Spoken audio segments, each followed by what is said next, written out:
Bonjour et bienvenue sur la chaîne de Récupérateur d'eau de pluie. On se retrouve aujourd'hui pour répondre à la question comment utiliser une pompe vide-cave avec de l'eau de pluie. Voilà, donc bon, comme son nom l'indique, pour l'instant, on se retrouve à la cave. Et une première utilité d'une pompe vide-cave, c'est d'évacuer l'eau de pluie quand vous êtes inondé. Donc moi, il se trouve que ma cave, elle a un défaut. Alors là, elle n'est pas inondée, hein, donc là, bon, vous imaginez que là, il y a de l'eau partout. Et ben, on va pouvoir pomper l'eau avec la pompe vide-cave.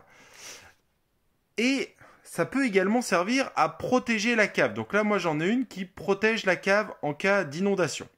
Sachant que donc c'est une cave qui, vous voyez là, il y a de temps en temps un petit peu d'eau qui peut, en cas de forte pluie, donc là, on est en 2024, il pleut tous les jours, hein, il y a un tout petit peu d'eau. Voilà, bon, vous voyez, c'est quand même très restreint. Et donc, pour éviter d'avoir une inondation en cas de forte pluie, on peut tout simplement installer une pompe vide-cave, là, donc dans une boîte de 40 par 40, qui va venir drainer. Je sais pas si vous voyez parce que... Ouais, non, c'est un peu en dessous. Voilà, ouais, là on en voit un, là. Voilà, vous voyez qu'il y a des accès pour faire rentrer l'eau et drainer donc le sol. Donc moi, c'est des eaux d'infiltration qui remontent en cas de forte pluie. Voilà. Et donc, comment fonctionne la pompe vide-cave? Donc c'est une pompe qui est submersible, donc elle est constamment dans l'eau et sous tension. Et j'essaie de mieux. Voilà. Et vous avez un flotteur là qui est jaune.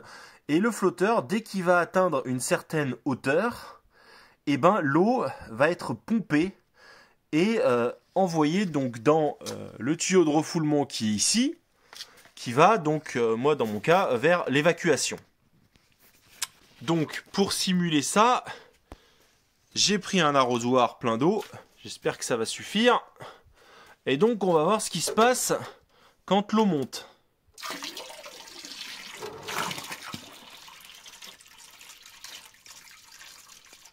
Bon alors évidemment il faut un deuxième arrosoir, hein.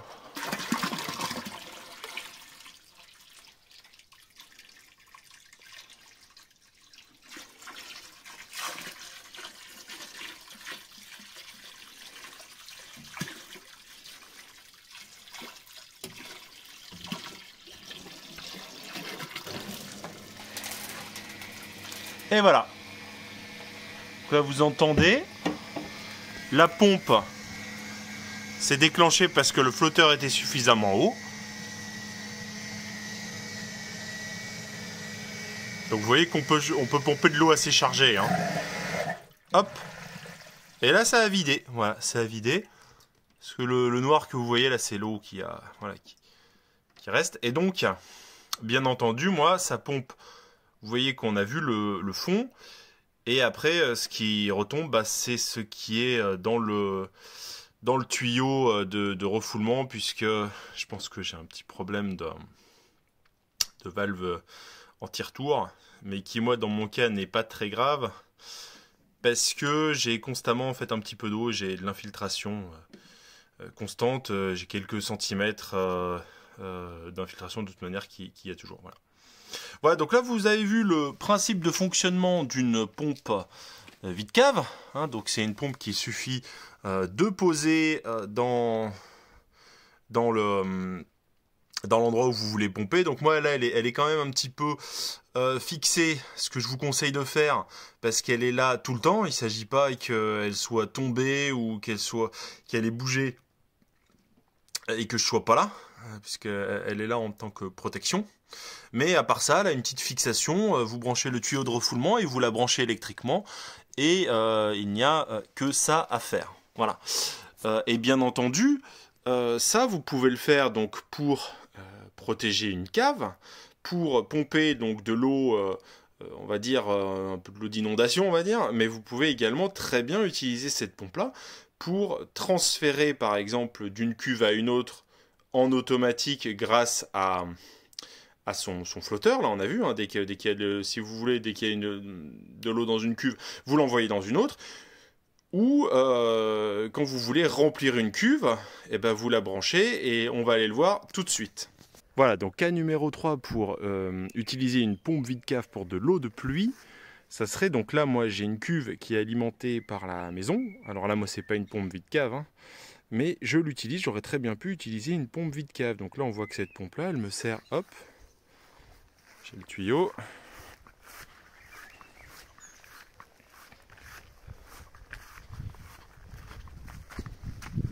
Hop, suspense. Elle me sert quasi exclusivement en réalité à alimenter cette cuve là. Attendez, on la voit pas hein, parce que cuve c'est pas forcément très joli, mais avec une jolie passiflore dessus, c'est quand même plus beau. Voilà, elle me sert à alimenter cette cuve.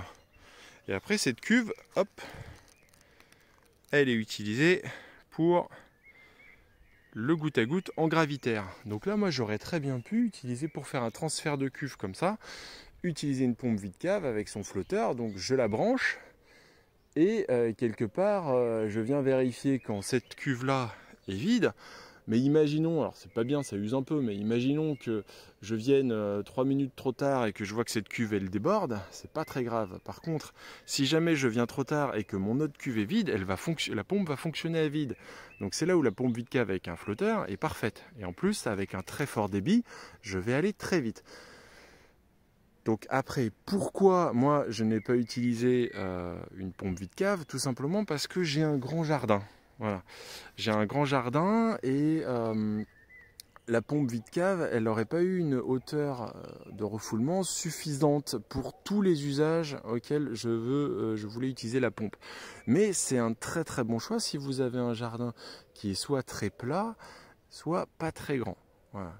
Sachant que généralement les hauteurs de refoulement c'est 7 mètres à 8 mètres maxi pour les pompes vide cave et que ça prend en compte, vous devez prendre en compte là-dedans non seulement la hauteur entre le point où vous pompez et le point où vous avez la cuve, mais également la distance de tuyau divisé par 10, là vous avez les pertes de charge. Donc moi, ma cuve, le fond de la cuve étant à 3 mètres sous terre et cette cuve-là étant à vue d'œil à 3-4 mètres au-dessus, 3 mètres peut-être au-dessus, j'étais à 6 mètres, plus les pertes de charge, plus le fait que je veuille aussi de temps en temps arroser ailleurs un peu plus haut, on fait que j'ai opté pour une autre pompe. Mais voilà, si vos deux cuves sont pas très loin et pas très hautes l'une de l'autre, par rapport à ce qui est important, c'est la hauteur d'eau, là où est l'eau pompée, et ben vous pouvez très bien utiliser l'eau pour une pompe vide cave pour cet usage. Voilà. Et ensuite, bien sûr, si vous utilisez, par exemple, hop, tac, vous voulez arroser un arbre voilà, vous voulez arroser un arbre tout simplement au tuyau avec votre eau de pluie, et bien là, vous pouvez très bien, un arbre ou n'importe quoi, hein, mais au tuyau d'arrosage, pas au goutte à goutte, et bien là, la pompe vide cave est parfaite, puisque vous n'avez besoin absolument pas de pression, mais de débit. Et donc là, ça peut être un choix judicieux. Voilà, j'espère que maintenant vous savez ce qu'est une pompe vide cave et comment vous pouvez les utiliser avec de l'eau de pluie. Pour en savoir plus, n'hésitez pas à aller consulter l'article complet sur récupérateurd'eau-de-pluie.net. Vous avez le lien dans la description de la vidéo. Vous y apprendrez par exemple également les 3 principaux types de pompes vide cave, à savoir la pompe pour eau claire, la pompe pour eau chargée et les pompes avec détection automatique. Bon, ça je vous conseille vraiment d'opter que là-dessus. Et je vous explique également comment choisir votre pompe vide cave en fonction du débit, de la hauteur de refoulement, du type d'eau à traiter, de son côté automatique et également à prendre en compte la hauteur de pompage mini puisque vous avez des pompes qui vont pomper dès 1 mm d'eau, mais des pompes qui vont aussi pomper dès 3, 4, 5 mm d'eau. Voilà, j'espère que cette vidéo vous aura plu, que vous savez maintenant exactement comment utiliser votre pompe vide cave et savoir si c'est le bon choix pour votre eau de pluie. Si vous avez aimé la vidéo, n'hésitez pas à la liker et à vous abonner pour ne rater aucun bon plan sur tout ce qui est récupération d'eau de pluie et utilisation de l'eau de pluie. Et moi, je vous dis à bientôt pour une prochaine vidéo.